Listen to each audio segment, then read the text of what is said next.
नमस्कार दोस्तों, आपका दिल से स्वागत है काला साया चैनल पर। यहाँ आपको सुनने को मिलेंगी ऐसी रहस्यमयी और डरावनी कहानियां जो आपके रोंगटने खड़े कर देंगी और दिल के अंदर तक डर समा जाए। अगर आप डर के असली एहसास को महसूस करना चाहते हैं तो इस वीडियो को शुरू से अंत तक जरूर सुनें। चैनल को सब्सक्राइब करें और बेल आइकन दबाना न भूलें ताकि हमारी नई भयानक कहानियां सबसे पहले आपके पास पहुंच सकें। कहानी सुनने के बाद कमेंट में अपना नाम और अपने जिले का नाम लिखें, क्योंकि अगली वीडियो में हम आपके नाम और शहर का जिक्र जरूर करेंगे और हो सकता है आपकी कहानी भी हमारे साथ जुड़ जाए। तो तैयार हो जाइए डर के अंधेरे में खो जाने के लिए, क्योंकि काला साया आपके सामने लेकर आया है आपकी नसों को कांपाने वाली अगली भूतिया कहानी। गांव की एक सुनसान रात थी। आसमान में बादल गरज रहे थे, दूर कहीं बिजली कौंध रही थी और चांद बादलों के बीच छुपा छुपा सा था। बरसात की हल्की बूंदें गिर रही थीं और हर कोई अपने घरों में दुबका बैठा था। गांव की गलियों में अचानक एक महिला दिखी जिसने लाल चुनरी ओढ़ रखी थी। उसके हाथों में एक पुराना सा घड़ा था। वह धीरे धीरे आगे बढ़ रही थी। उसकी चाल में अजीब सी सर्द जकड़न थी, मानो उसके कदमों के नीचे की जमीन कांप उठे। गांव के सभी दरवाजे और खिड़कियां बंद थीं। सिर्फ उसकी सिसकियों की आहट सन्नाटे में गूंज रही थी। बूढ़ी दादी ने बच्चों को बताया था कि यह महिला हर अमावस की रात अपने घड़े से पानी लेने आती है, लेकिन उसके घड़े में कभी पानी नहीं भरता। कहते हैं कई साल पहले इसी गांव में उसी महिला ने अपने परिवार को खो दिया था और तब से उसकी आत्मा भटकती रहती है। उस रात एक बच्चा मोहन अपनी जिज्ञासा को रोक नहीं पाया। वह चुपचाप घर से बाहर निकल गया और महिला के पीछे पीछे चलने लगा। बारिश तेज हो गई थी और हवा से एक अजीब सी गंध आ रही थी, जैसे किसी पुराने कुएं की मिट्टी से आती है। मोहन ने देखा महिला का घड़ा खुद ब खुद पानी से भरता जा रहा था, लेकिन पानी काला था। उसमें ना तो चांद की रोशनी पड़ रही थी, ना ही उसकी बूंदें साफ थीं। अगर मोहन की धड़कनें बेहद तेज हो गई थीं, लेकिन उसकी उत्सुकता डर से बड़ी थी। उसने जैसे ही महिला के पास जाकर झांका, उसकी आंखें घड़े के काले पानी पर टिक गईं। अचानक महिला ने अपनी लाल लाल आंखों से मोहन की तरफ देखा। उसके चेहरे पर गहरी झुर्रियां थीं और मुंह से काला पानी टपक रहा था। महिला ने धीरे धीरे अपना घड़ा मोहन की तरफ बढ़ाया और खंप खंपाती आवाज में बोली, प्यास बुझाओ। उसकी आवाज सुनकर मोहन के पैरों तले जमीन खिसक गई। मोहन पीछे हटने लगा, लेकिन तभी बारिश और तेज हो गई। चारों तरफ गूंजता उसका नाम अब रहस्यमयी गूंज में बदल गया, मोहन, प्यास बुझाओ। हर कदम पर उसे ऐसा लग रहा था कि जमीन में उसके लिए कोई कुआं खुला जा रहा है। अचानक मोहन को अपने पैरों में भारीपन महसूस हुआ, जैसे कोई अदृश्य ताकत उसे जकड़ रही हो। उसने अपना हाथ छुड़ाने की कोशिश की, तभी महिला का चेहरा एकदम मोहन के पास आ गया। उसकी आंखों से खून बह रहा था और उसकी डरावनी मुस्कान रात के सन्नाटे को चीर रही थी। घड़े का काला पानी अब मोहन की ओर बहने लगा। तभी गांव के मंदिर के घंटे बजने लगे। महिला के चेहरे पर गुस्से की लहर दौड़ गई। उसने घड़ा जमीन पर फेंक दिया, जिससे काले पानी की धार जमीन में समा गई और भयंकर चीख गूंजी। मोहन बेहोश होकर वहीं गिर पड़ा। सुबह जब गांव वाले निकले तो मोहन मंदिर के दरवाजे पर मिला। उसके हाथ में वही पुराना घड़ा था, पर अब वो खाली था। गांव के सबसे बूढ़े आदमी ने कांपते हुए कहा, अगर घड़ा फिर भरे तो समझ लेना उस आत्मा की प्यास कभी नहीं बुझेगी। आंखें खोली तो खुद को मंदिर के आंगन में पाया। गांव वालों ने घिरकर उसे जगाया और उससे रात की घटना पूछी। मोहन डरते डरते बोला, वो औरत, वो घड़ा, उसमें काला पानी, वो मुझे बुला रही थी। गांव के एक बुजुर्ग ने उसकी बात सुनी और बोले, यह प्यासा आत्मा है। जब तक इसका घड़ा खाली रहेगा यह गांव में डर फैलाती रहेगी। उसी वक्त आकाश में बादल फिर से गहराने लगे और मंदिर के घंटों की आवाज एक बार फिर तेज होती चली गई। तभी घड़े के भीतर से हल्की सी आहट सुनाई दी, जैसे कोई अंदर से मदद के लिए पुकार रहा हो। मोहन की आंखें फटी की फटी रह गईं। उसमें से किसी बच्चे की आवाज गूंज रही थी, मुझे बाहर निकालो, मुझे बाहर निकालो। गांव के सभी लोग घबराकर पीछे हट गए। कुछ ने घड़े पर गंगा जल छिड़का, बाकियों ने हनुमान चालीसा पढ़नी शुरू कर दी। अचानक काली छाया मंदिर की सीढ़ियों पर दिखाई दी। वही लाल साड़ी वाली महिला, उसकी आंखों से लपटें निकल रही थीं। उसने घड़े की ओर हाथ बढ़ाया। तभी मंदिर के पुजारी ने शंख बजाया। शंख की आवाज सुनते ही वो आत्मा जोर जोर से चीखने लगी और घड़े में भयंकर तूफान मच गया। घड़े का काला पानी उबलने लगा और उसमें से धुएं का एक भयंकर साया निकलकर आसमान में विलीन हो गया। उसी समय गांव में बिजली चमकी और बूढ़े पंडित की तपस्वी आंखों में आंसू आ गए। उसे पता था कि आत्मा की मुक्ति अभी अधूरी है, लेकिन सारा गांव अब डरा हुआ था, क्योंकि आते जाते सिर्फ एक आवाज सुनाई देती थी, प्यास अभी बाकी है। अगर हर रात गांव में अजीब सी सर्द हवा बहती और हर कोई जल्दी अपने घर के दरवाजे बंद कर लेता। लेकिन एक रात मोहन के दोस्त सुरेश ने हिम्मत करके मंदिर के पास उस घड़े को जाकर छूने की कोशिश की। जैसे ही उसने हाथ बढ़ाया, घड़े के भीतर से अचानक बेतहाशा ठंडी हवा निकली और पूरे गांव में तूफान सा मच गया। कुछ ही पलों में सुरेश के चारों ओर धुआं सा फैल गया और उसमें से वह महिला की छाया निकली।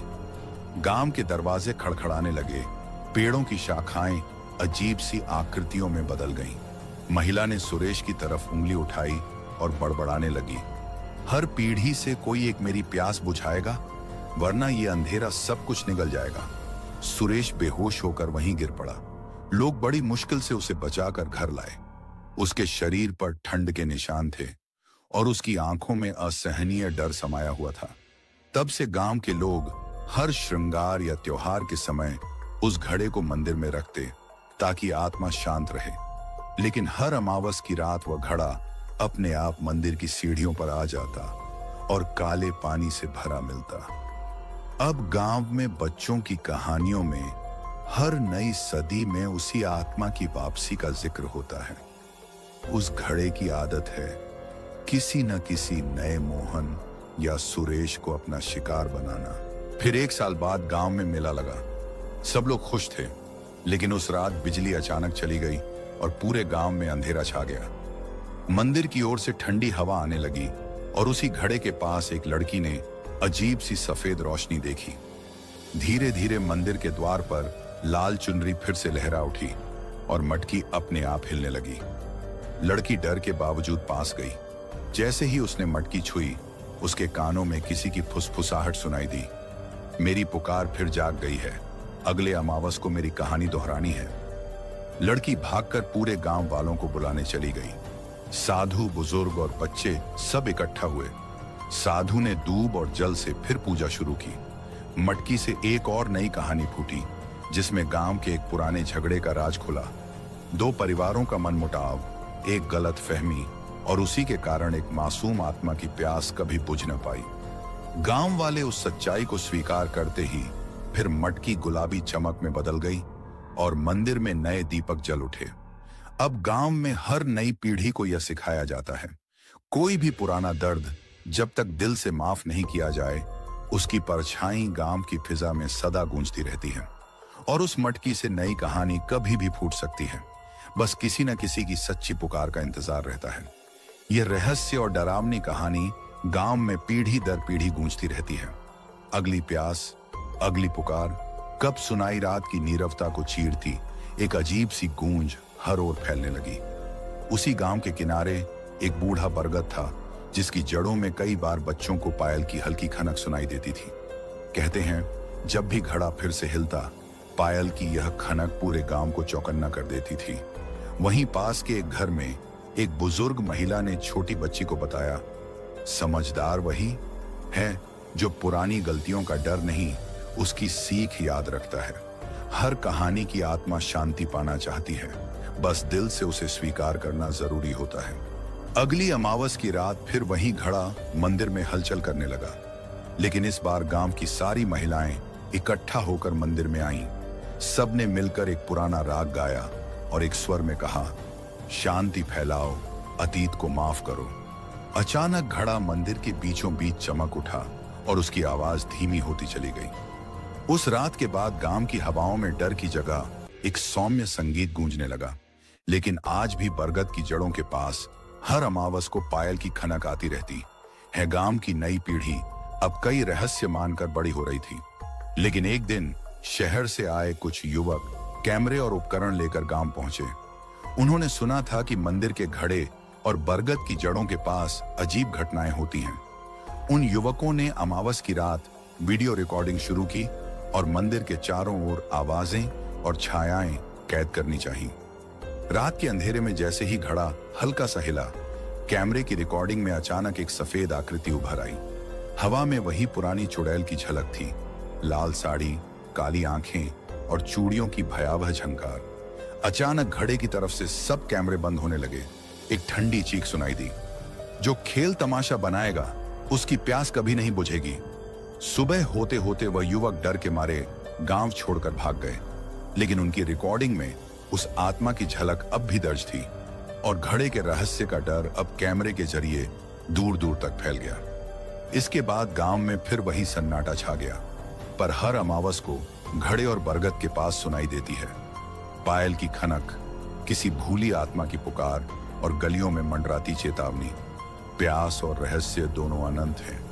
इनसे खेलना नहीं, वरना कहानी फिर किसी नए नाम से शुरू हो जाएगी।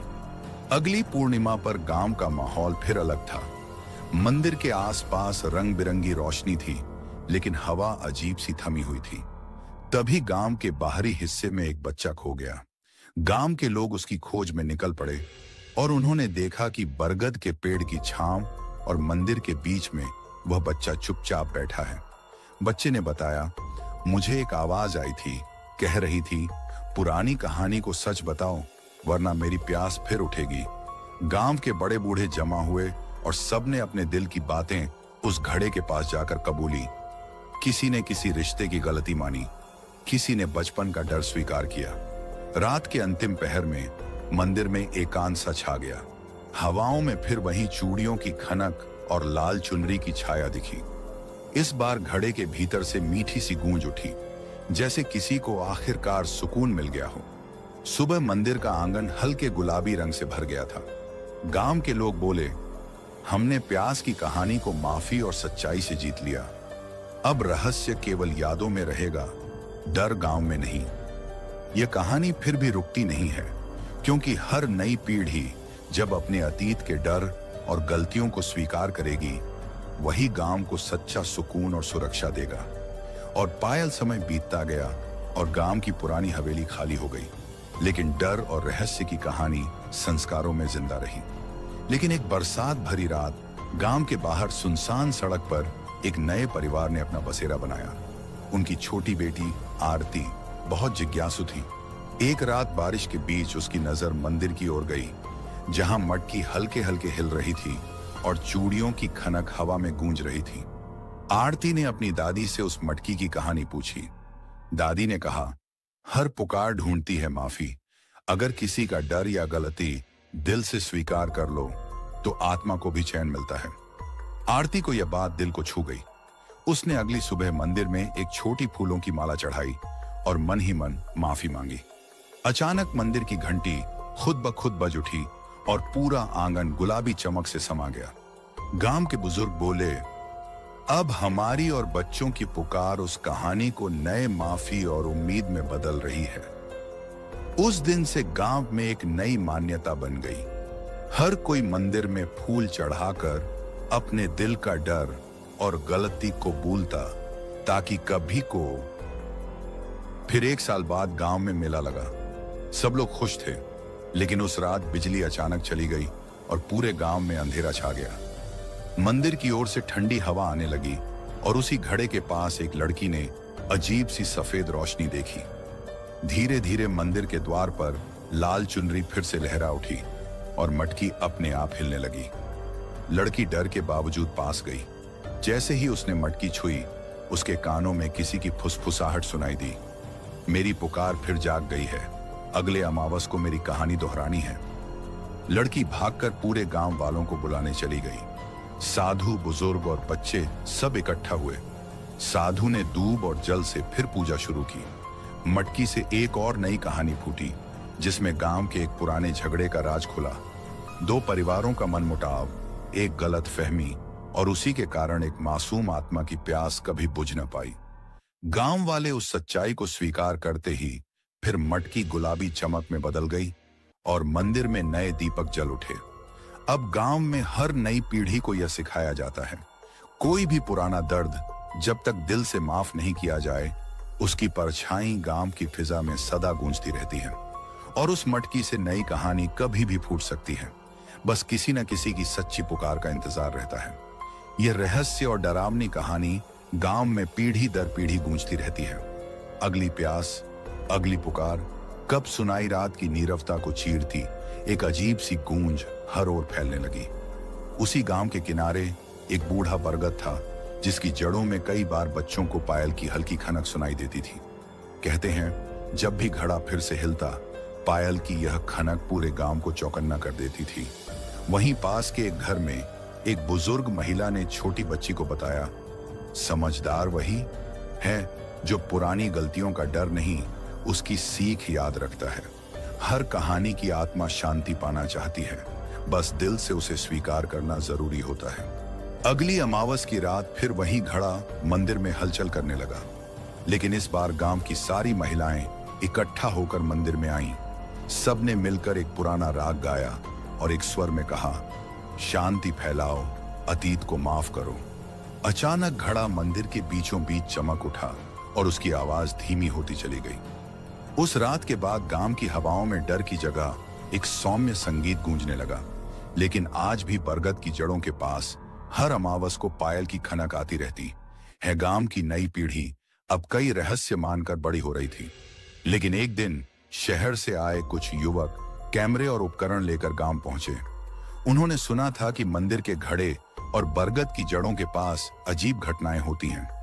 उन युवकों ने अमावस की रात वीडियो रिकॉर्डिंग शुरू की और मंदिर के चारों ओर आवाजें और छायाएं कैद करनी चाहिए। रात के अंधेरे में जैसे ही घड़ा हल्का सा हिला, कैमरे की रिकॉर्डिंग में अचानक एक सफेद आकृति उभर आई।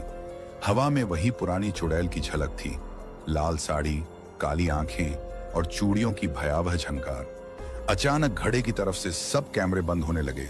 एक ठंडी चीख सुनाई दी, जो खेल तमाशा बनाएगा उसकी प्यास कभी नहीं बुझेगी। सुबह होते होते वह युवक डर के मारे गांव छोड़कर भाग गए, लेकिन उनकी रिकॉर्डिंग में उस आत्मा की झलक अब भी दर्ज थी और घड़े के रहस्य का डर अब कैमरे के जरिए दूर दूर तक फैल गया। इसके बाद गांव में फिर वही सन्नाटा छा गया, पर हर अमावस को घड़े और बरगद के पास सुनाई देती है पायल की खनक, किसी भूली आत्मा की पुकार और गलियों में मंडराती चेतावनी।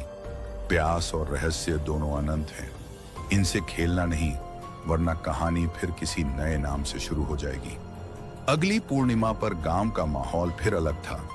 मंदिर के आसपास रंग बिरंगी रोशनी थी, लेकिन हवा अजीब सी थमी हुई थी। तभी गांव के बाहरी हिस्से में एक बच्चा खो गया।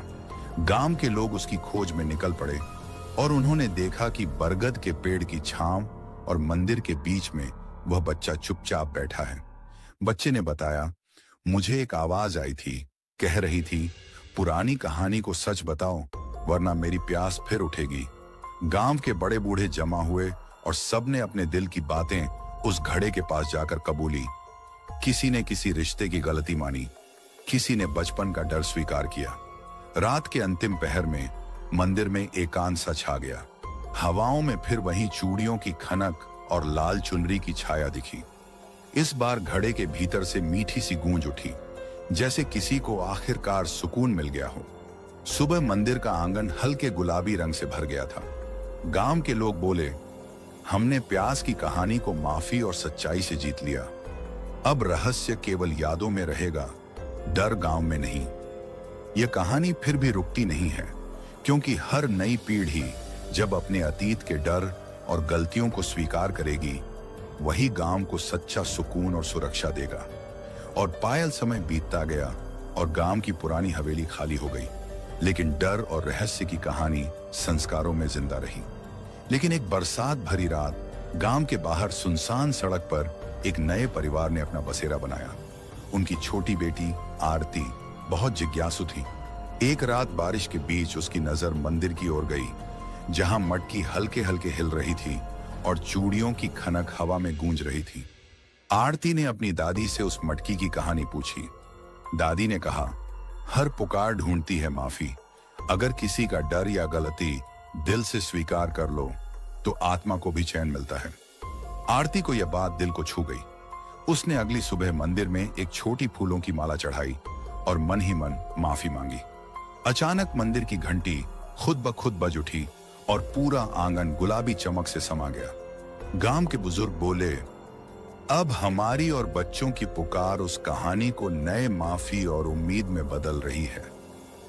उस दिन से गांव में एक नई मान्यता बन गई। हर कोई मंदिर में फूल चढ़ाकर अपने दिल का डर और गलती को भूलता, ताकि कभी को कई वर्षों बाद गांव की गलियां बिल्कुल बदल गईं। पुराने कच्चे मकान पक्के बन गए, मंदिर को रंग रोगन मिल गया, लेकिन बरगद और उसका रहस्य जस का तस रहा। अब गांव में स्कूल खुल चुका था और शहरों से लोग भी यहीं बसने लगे थे, लेकिन हर कोई जानता था कि मटकी की कहानी आज भी जिंदा है। शहर से आए बच्चों के लिए यह कहानी सिर्फ एक लोक कथा थी, लेकिन गांव वालों के लिए यह अब भी जीता जागता डर था। स्कूल में हर अमावस की रात बच्चा बच्चा खामोश रहता और शिक्षक पुराने मंदिर के रहस्य सुनाते। बरगद के नीचे कोई बैठने की हिम्मत नहीं करता, क्योंकि मटकी की पायल अब भी हल्के हल्के बजती थी। एक बार गांव के स्कूल में किताबें बांटी जा रही थी। एक किताब अचानक अपने आप फड़फड़ाने लगी और उसमें छपी मटकी की तस्वीर की जगह वही लाल चुनरी चमक उठी। बच्चों ने देखा, किताब के पन्नों में से एक कागज गिरा, जिस पर लिखा था, जो अपनी गलती, डर और सच स्वीकारता है वही मेरी कहानी खत्म कर सकता है। शिक्षक ने सब बच्चों से उनकी मन की बातें लिखवाईं और मंदिर में चढ़ा दी। उस रात मंदिर के आंगन में रंग बिरंगी रोशनी फैली और मटकी पहली बार पूरी तरह शांत रही। गांव वालों ने राहत की सांस ली, लेकिन बरगद का पेड़ अब भी हर अमावस को हल्के से हिलता रहता है। अब नई पीढ़ी को सिखाया जाता है, गलती मान लो, सच्चाई कबूलो, ताकि कभी कोई आत्मा भटकती ना रहे और डर हमेशा हमेशा के लिए खत्म हो जाए। लेकिन इस गांव में हर नई कहानी, हर नई पुकार, हर नई माफी के मंदिर के उसी पुराने आंगन में, जब रात घने अंधेरे में पिघल रही थी और हवाओं में रहस्य बसा था, अचानक किसी ने हल्के स्वर में कहा, मेरा दिल को। उस लम्हे की तन्हाई, सर्दी और भूतिया फिजा में यह आवाज किसी अधूरी चाहत की पुकार बन गई। घड़े के पास बैठा दिल गहरे अंधेरे में खुद से संवाद करता है। दिल चाहता है कि कोई उसके एहसास, उसके डर और उसकी तन्हाई को समझे। मंदिर के गुलाबी उजाले में दिल की धड़कनें एक रहस्य की तरह गूंजने लगती हैं, मानो किसी छुपी आत्मा की दुआ उसी दिल तक पहुंचना चाहती है। इस भूतिया कहानी में मेरा दिल को वो रहस्य है जो खुद से छुपा रहता है, लेकिन अंधेरी रातों में सच्ची आजादी और गहरे अपनापन की तलाश करता है। गांव के मंदिर की वह शांत सी हवा, वही घड़ा, हर ऐसे दिल के लिए एक सच्ची कहानी है जिसका बोझ रातों की तन्हाई में गूंजता रहता है। उस रात मंदिर में घड़े की हलचल जैसे बढ़ने लगी। हवा की हल्की सरसराहट में किसी का दिल उसकी दबी भावनाओं और अधूरी चाहतों से बातें करने लगा। आरती ने घड़े के पास बैठकर देखा कि बरगद की शाखाओं में अनजाना साया झिलमिलाता है और पायल की खनक हवाओं के साथ उसकी धड़कनों में उतर गई। धीरे धीरे मंदिर का आंगन गीतों और दुआओं से भरने लगा। गांव की औरतें, बच्चे और बुजुर्ग इकट्ठा होकर अपनी दिल की बातें घड़े के पास बयां करने लगे। मंदिर में टंगी लाल चुनरी उन सब की आशाओं और डर को समेटे चुपचाप लहरा रही थी। घड़ा अब सिर्फ डर का प्रतीक नहीं था, वह गांव के हर दुख और हर छुपी कसक को सुनने वाला साथी बन चुका था। जब भी कोई अपना दिल खोलकर पुकारता, हवाओं में हल्की सी गूंज उठती, तेरी आवाज पहुंच गई, तेरे दिल का रहस्य अब मंदिर की यादों में अमर हो गया। रात की सर्दी में मंदिर की घंटियां बजती, पायल की खनक थोड़ी और तेज हो जाती और कहानी का नया अध्याय हर। एक दिन गांव में किसी अजनबी का आना हुआ। वह आदमी तांत्रिक सा दिखता था। उसके हाथ में कुछ पुराने ताबीज थे और आंखों में अजीब चमक। उसने मंदिर के करीब पहुंचकर तांत्रिक से पूछा, वही रहस्यमयी घड़े को गौर से देखा। गांव वालों ने डरते डरते तांत्रिक से पूछा, बाबा, क्या अब यह घड़ा हमें कोई और मुसीबत देगा? तांत्रिक मुस्कुराया, बोला, हर आत्मा की तृष्णा, हर दिल का बोझ इसी घड़े में बसा है। अगर कोई अपने डर या गलती को मानने में झिझकता है तो यह पुरानी प्यास फिर जाग सकती है। उस रात तांत्रिक ने मंदिर में विशेष हवन कराया। घड़े के चारों ओर गौमूत्र और कपूर घुमाया और मंत्रोच्चारण करते करते घड़े में से एक तेज चीत्कार गूंजी, जैसे किसी पुराने दर्द को हवा मिल गई हो। अचानक गांव में बवंडर सा छा गया। हवा में लाल चुनरी के टुकड़े उड़ते दिखे और मंदिर की दीवार पर छायाएं झिलमिलाने लगी। फिर हवाओं में पायल की भारी गूंज उठी। पुराने गलियारों, वीरान गलियों और मंदिर के दरवाजे से होती गांव की हर चौखट तक पहुंच गई। तांत्रिक ने गांव वालों से कहा, अब इस घड़े की रखवाली और सच के बोझ को मिलकर उठाना। हर अमावस इसकी पूजा करो और दिल से किसी को माफ करना मत भूलना, वरना यह कहानी कभी खत्म नहीं होगी। आज भी गांव में रात ढले हवाओं में जब पायल का संगीत और घड़े की फुसफुसाहट कोई सुने, वो जान जाता है ये एक ऐसी दास्तान है जो डर और सच के बीच हर पीढ़ी के दिल में हमेशा गूंजती रहेगी। अगर चाहें तो इस किस्से में और नया रहस्य, नया किरदार वर्षों बीत गए। अब गांव में मोबाइल, इंटरनेट आ गया, लेकिन अमावस की रातों में सबका डर पुराने ही रंग में गूंजता था। एक बार गांव के कॉलेज जाने वाले युवा अंजलि, राकेश और विजय ने इस कहानी का वीडियो बनाकर सोशल मीडिया पर डालने की ठानी। रात को वे मंदिर पहुंचे, सारे कैमरे लगाए और लाइव स्ट्रीम शुरू की। पहली कुछ मिनटों तक कुछ नहीं हुआ, फिर अचानक बरगद की जड़ों के पास काला साया दिखा। सारी भीड़ में कंपी दौड़ गई। फोन की स्क्रीन पर मंदिर के घड़े से धुआं उठने लगा और उसी में से एक घुटी घुटी आवाज आई, जिसने डर को मजाक समझा, उसकी प्यास कभी नहीं बुझेगी। अंजलि ने डर के बावजूद मंदिर की घंटी बजाई, राकेश ने मंत्र पढ़े और विजय ने घड़े के पास फूल चढ़ाए। तभी मंदिर का माहौल बदल गया। चमक बढ़ी, हवा अचानक ठंडी हो गई और कैमरा बंद हो गया।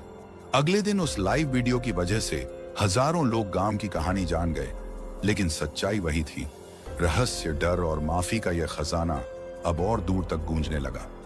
अब गांव की हर पीढ़ी सोशल मीडिया पर भी यही सिखाने लगी है, मोह, डर, गलती और सच को स्वीकार करो, वरना मटकी की कहानी हमेशा कभी किसी दिल, किसी रात और किसी साया के साथ फिर दोहराई जाएगी।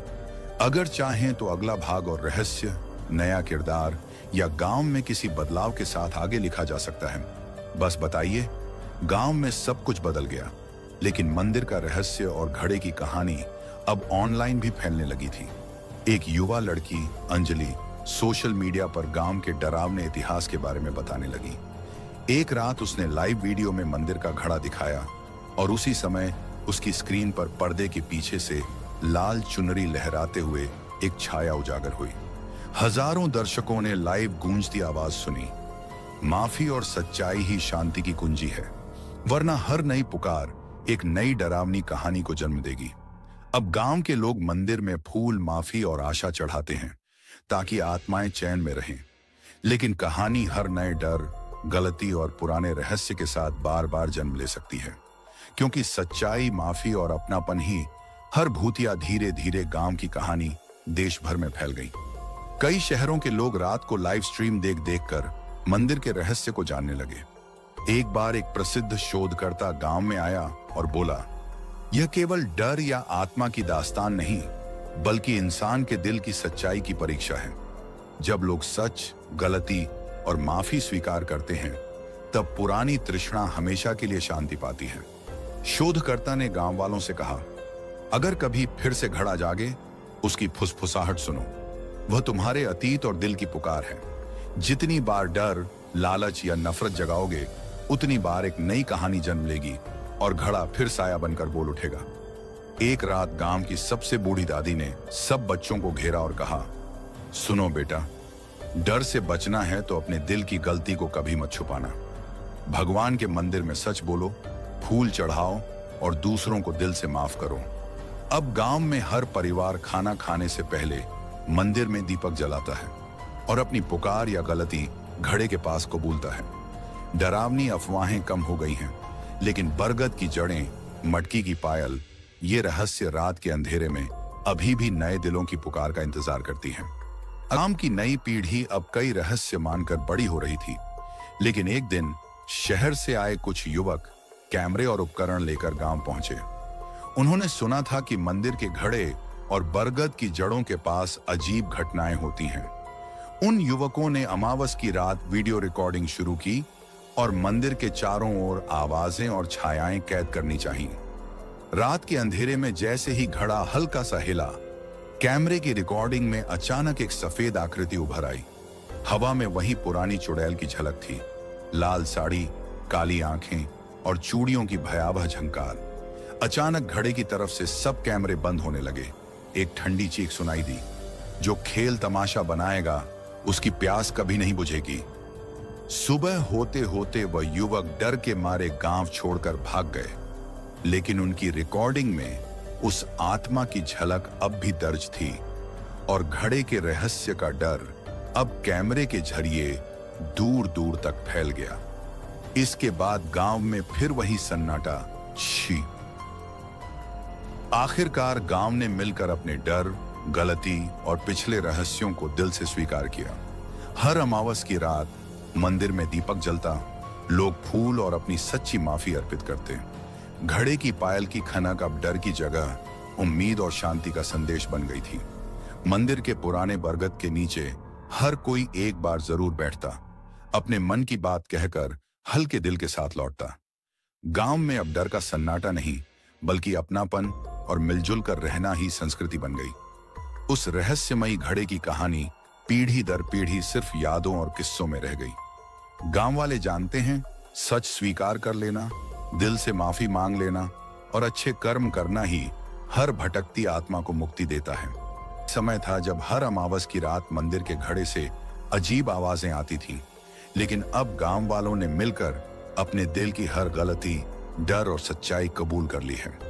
इस कहानी की सीख यही है, डर तब तक रहता है जब तक उसे अपनापन, सच और माफी से दूर नहीं किया जाए। आज इस गांव में मंदिर की घंटियों के साथ नई रोशनी जगती है और पुराना रहस्य सिर्फ किस्सों में ही गूंजता है। एंड गांव की भूतिया कहानी, जहां एक रहस्यमयी मटकी ने पीढ़ियों तक डर फैलाया, लेकिन सच, अपनापन और माफी ने हर आत्मा को शांति दी। जब भी डर मन में घर करे, बस याद रखिए, हर अंधेरे के पीछे एक सवेरा इंतजार कर रहा है। तो ये थी हमारी आज की कहानी। अगर आपको पसंद आई तो लाइक कीजिए, चैनल को सब्सक्राइब करना मत भूलिए और अपनी राय नीचे कमेंट्स में जरूर बताइए।